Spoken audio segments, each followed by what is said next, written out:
खबर पक्की है, बिहार में वोटर लिस्ट के सत्यापन को लेकर सुप्रीम कोर्ट में आज अहम सुनवाई शुरू हो गई है। इस मसले पर सड़क से लेकर अदालत तक सियासी संग्राम है।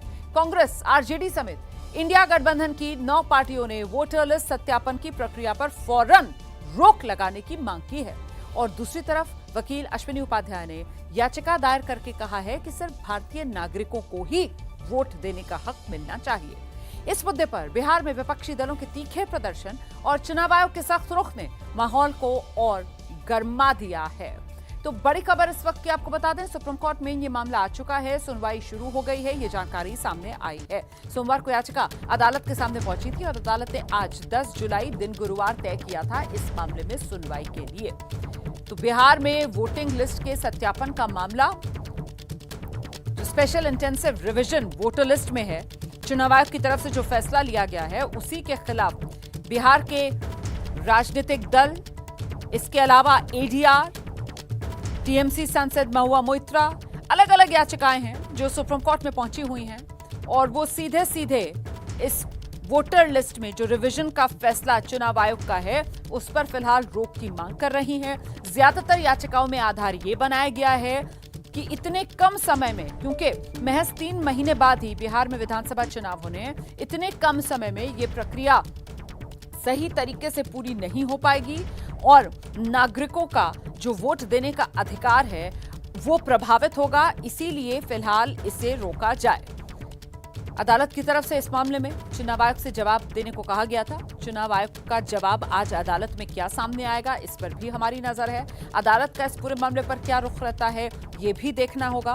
फिलहाल आपको बता दें कि इससे पहले बिहार के अंदर ये जो वोटर लिस्ट रिवीजन किया गया था वो 2003 में जब किया गया था तब ये पूरी प्रक्रिया 31 दिन के भीतर मुकम्मल कर ली गई थी। ऐसे में यकीनन ये एक बड़ा तर्क होगा जो चुनाव आयोग की तरफ से दिया जाएगा। इसके अलावा बिहार में जो कुल वोटर्स की संख्या है वो करीब 7 करोड़ 96 लाख है और उसमें से करीब 50% के आसपास जो फॉर्म्स हैं वो अब तक आ चुके हैं। 25 जुलाई तक समय सीमा है, तो यकीनन ये आंकड़ा जो है वो भी चुनाव आयोग की तरफ से अपनी एक दलील के तौर पर अदालत के सामने रखा जाएगा, क्योंकि मुख्य तौर पर तो यही आधार विरोध का जो याचिकाएं लगी हैं उनमें किया जा रहा है कि कम समय है, इतनी जल्दी कैसे हो पाएगा, ये तो एक लंबा प्रोसेस होता है। तो अब देखना ये होगा कि 2 जजों की बेंच इस मामले में जब सुनवाई करेगी तो फिर किस तरीके से दोनों पक्षों की तरफ से दलीलें सामने आएंगी। सीधे आपको लेकर चलेंगे, हमारे साथ हमारे सहयोगी अंकित गुप्ता इस वक्त मौजूद हैं। जरा अंकित से जानते हैं, अंकित सुनवाई शुरू हो गई है क्या?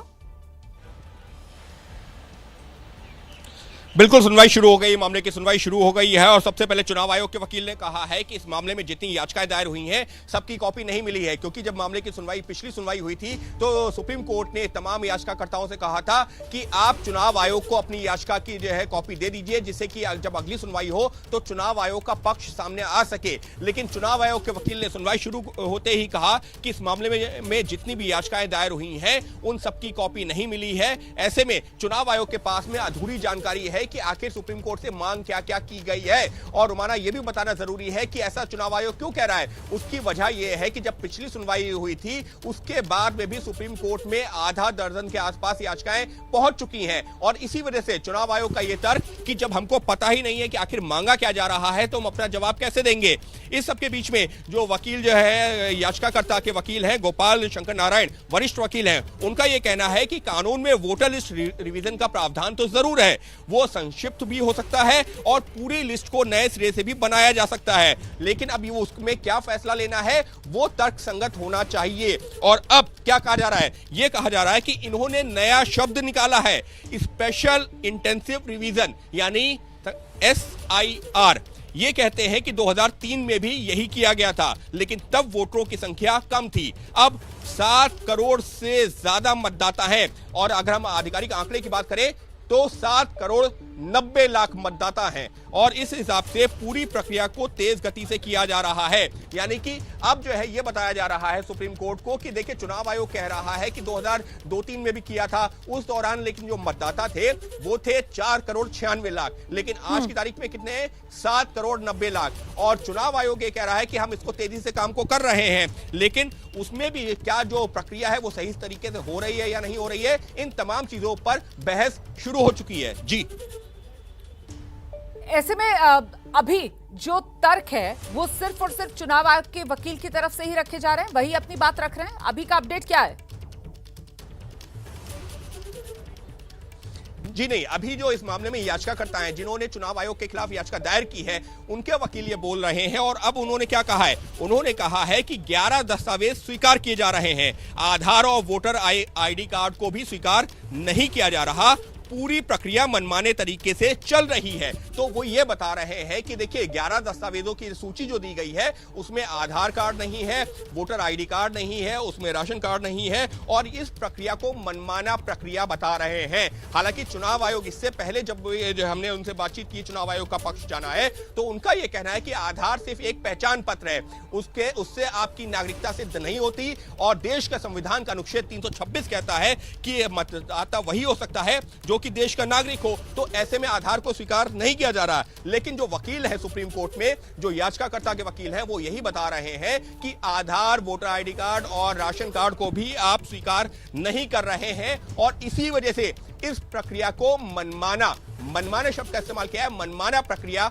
बता रहे हैं। जी, तो चुनाव आयोग वोटर लिस्ट में रिवीजन का जो फैसला सामने लेकर आया है, उसके विरोध में अभी तक जो वकील की तरफ से तर्क रखे जा रहे हैं, जिसकी जानकारी हमारे सहयोगी अंकित गुप्ता दे रहे हैं, उसमें एक तो ये कहा गया है कि साहब वोटर्स की संख्या 2002-03 के मुकाबले अब बिहार में बढ़ चुकी है, और ऐसे में जितना कम समय दिया गया है उसमें यह पूरी प्रक्रिया मुकम्मल करना मुमकिन नहीं होगा, उसका हवाला दिया गया है। और दूसरा तर्क यहां पर जो दिया जा रहा है वो इन 11 दस्तावेजों को लेकर दिया जा रहा है, जिनमें ना आधार को माना गया है और ना ही राशन कार्ड को माना गया है। 11 दस्तावेज में अगर आधार है तो वो आपके किसी काम का नहीं है खुद को वोटर प्रूफ करने के लिए, और साथ ही साथ अगर राशन कार्ड है तो वो भी आपके किसी काम का नहीं है खुद को वोटर प्रूफ करने के लिए। इसी को लेकर फिलहाल दलीलें याचिकाकर्ताओं की तरफ से रखी जा रही हैं। मुझे बताइए अंकित, कुल कितनी याचिकाएं अभी तक पहुंची हैं विरोध में चुनाव आयोग के इस फैसले के, और क्या तमाम जो याचिकाकर्ता हैं उनके वकील अलग अलग अभी अपनी दलीलें रखेंगे? इसको लेकर क्या जानकारी मिल रही है? जी, फिलहाल अभी जो याचिकाएं जो यहाँ पर पहुंची है, जैसे हमको जानकारी मिली है कि करीबन 1 दर्जन याचिकाएं पहुंची हैं, जिसमें से 1-2 याचिकाएं ऐसी हैं जो एक तरीके से चुनाव आयोग के समर्थन में या कि उनकी प्रक्रिया का समर्थन कर रही हैं। बाकी उसके अलावा जो तमाम याचिकाएं हैं वो विरोध कर रही हैं। और ये याचिकाएं जैसा आपने जिक्र किया था, मनोज झा की है, आरजेडी के जो सांसद हैं महुआ मोइत्रा की है, एडीआर की है, उसके अलावा कांग्रेस और उसके जो तमाम जो सहयोगी दल हैं जो इंडिया गठबंधन के का हिस्सा हैं, उनकी तरफ से एक याचिका दायर हुई है। उसके अलावा एक वकील अश्विनी उपाध्याय हैं जो कि जनहित याचिकाएं दायर करते रहते हैं, उन्होंने चुनाव आयोग के समर्थन में याचिका दायर की है। इसी तरीके से और भी जो कुछ लोगों ने चुनाव आयोग के जो इस फैसले के खिलाफ याचिका दायर की है। तो लगातार याचिकाओं को दायर करने का सिलसिला जारी है। और अब जो है जो जानकारी निकल के सामने आ रही है, हमारे सहयोगी निपुण सहगल कोर्ट रूम में मौजूद हैं और उनके हवाले से तमाम जानकारियां सामने आ रही हैं। तो अभी जो निपुण ने यही जो जानकारी दी है कि अभी चुनाव आयोग की जो पूरी प्रक्रिया है उसको मनमाना तरीके से बताया जा रहा है। लेकिन नुमाना, क्योंकि हम जो चुनाव आयोग से भी पिछले जो है 10-15 दिनों से जब से ये विवाद शुरू हुआ लगातार बातचीत कर रहे हैं, और चुनाव आयोग का जो सबसे बड़ा तर्क वो यही है कि हम जो भी ये कार्रवाई कर रहे हैं ये संविधान के मुताबिक कर रहे हैं। संविधान के अनुच्छेद 326 में कहा गया है कि जो प्रक्रिया है, मतदाता देश का मतदाता वही व्यक्ति हो सकता है जो देश का नागरिक हो, और अगर कोई व्यक्ति देश का नागरिक ही नहीं है तो फिर हम उसको मतदाता कैसे कर सकते हैं? अगर पहले कोई त्रुटियां हुई थी तो यहां पर उसका सत्यापन करना जरूरी है, उसको जो दूर करना जरूरी है। लेकिन नुमाना, हम लोग पिछले कई दिनों से चर्चा भी कर रहे हैं, चुनाव आयोग पे जब असदुद्दीन ओवैसी गए थे या फिर जो ऑपोजिशन पार्टीज का जो डेलीगेशन गया था, तब भी हमने इस मुद्दे पर चर्चा की थी। उनका क्या तर्क है? कल जब मैं बिहार में था, पटना में था, तब भी राहुल गांधी, तेजस्वी यादव समेत नेता क्या कह रहे थे? उनका यह कहना है कि प्रक्रिया जो 2002-03 में हुई थी, उस दौरान क्या हुआ था, जो विधानसभा चुनाव होने थे 2005 में, उससे करीबन 3 साल पहले प्रक्रिया हुई थी। इस बार क्या हो रहा है?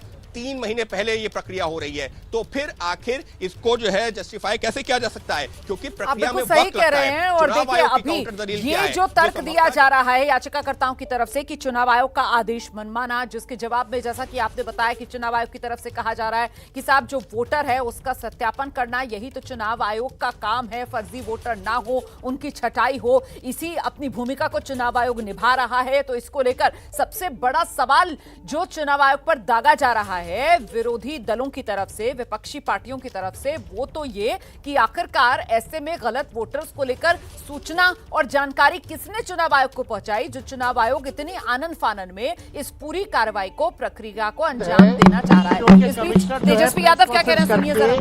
सारी बात को क्लैरिफाई क्यों नहीं करते? क्यों कंफ्यूजन पैदा कर रखा? किस बात का ईगो है चुनाव आयोग को? ये तो लग रहा है कि बीजेपी के जो पार्टी का सेल है उस हिसाब से चुनाव आयोग जो है काम कर रहा है। चुनाव आयोग पर बड़ा हमला तेजस्वी यादव की तरफ से बोला गया है। तेजस्वी यादव कह रहे हैं चुनाव आयोग, ऐसा लग रहा है बीजेपी एक पार्टी के सेल के तौर पर काम कर रहा है। चुनाव आयोग को काहे का अहंकार, ये सवाल तेजस्वी यादव की तरफ से पूछा जा रहा है। चुनाव आयोग सामने आकर पारदर्शिता क्यों नहीं लेकर आता और पूरी प्रक्रिया के बारे में विस्तार से क्यों नहीं बताता, ये तेजस्वी यादव की तरफ से सवाल दागा गया है। और ये वो सवाल है जो लगातार विपक्षी पार्टियों की तरफ से दागे गए हैं, जिसको लेकर चुनाव आयोग की तरफ से बार बार इस बात को दोहराया गया है कि पूरी पारदर्शिता बरती गई है, कहीं कोई कंफ्यूजन है नहीं। कंफ्यूजन फैलाने का काम सिर्फ और सिर्फ कुछ राजनीतिक दल अपने सियासी फायदे के लिए कर रहे हैं। तो दोनों के अपने अपने तर्क हैं और फिलहाल ये लड़ाई जो है वो देश की सबसे बड़ी अदालत के सामने पहुंच चुकी है, जहां सुप्रीम कोर्ट में इस मामले पर सुनवाई चल रही है। फिलहाल आपको बता दें अभी जो तर्क दिए जा रहे हैं, सीधे अंकित गुप्ता के पास आपको लेकर चलेंगे और जानेंगे अंकित से क्या अपडेट मिल रहा है। अंकित, रोमाना, अभी भी जो है वो प्रक्रिया जारी है और जो याचिकाकर्ता के वकील हैं वो दलील क्या दे रहे हैं, वो ये कह रहे हैं कि 2003 के जो आप वोटर लिस्ट का हवाला दे रहे हैं, क्योंकि चुनाव आयोग ने क्या कहा कि 2003 की जो वोटर लिस्ट है उसमें जो 4,96,00,000 लोगों के नाम थे, अगर जो है उनसे जुड़ा हुआ कोई भी व्यक्ति, वो या तो वो खुद या उनके परिवार का कोई व्यक्ति अगर ये कहता है कि हाँ मेरे जो है माता पिता का नाम 2003 की वोटर लिस्ट में था, या वो खुद व्यक्ति कहता है कि हाँ मेरा नाम 2003 की वोटर लिस्ट में था, तो उसको जो दस्तावेज नहीं देने होंगे, उसका सत्यापन ऐसे ही हो जाएगा। तो अब वकील क्या कह रहे हैं? वकील ये कह रहे हैं कि इसका मतलब तो ये है कि जिन लोगों का नाम 4,96,00,000 लोगों की बात हो रही है, जिनका नाम 2003 की वोटर लिस्ट में नहीं था, उनको जो है यहां पर नागरिकता की प्रक्रिया से उनको अपनी नागरिकता साबित करनी होगी। ये बात विपक्ष भी कह रहा है और उनका ये भी कहना है कि अगर ये संक्षिप्त की बजाय सघन पुनरीक्षण कर रहे हैं तो नियमों के मुताबिक आपको घर घर जाना होगा, लेकिन ऐसा हो नहीं रहा। यानी कि जो बीएलओ है वो बीएलओ घर घर तक नहीं जा रहे हैं, ये दलील दी जा रही है। बिल्कुल, तो चुनाव आयोग के आदेश के विरोध में जो याचिकाएं पहुंची हैं, याचिकाकर्ता के जो वकील हैं वो लगातार उन खामियों का जिक्र कर रहे हैं जिसके आधार पर वो अदालत से चुनाव आयोग के इस आदेश पर रोक लगाने की गुहार लगा रहे हैं। बहुत शुक्रिया आपका अंकित गुप्ता, नजर बनाकर रखिएगा, कोई और अपडेट होगा फौरन दर्शकों तक पहुंचाएंगे।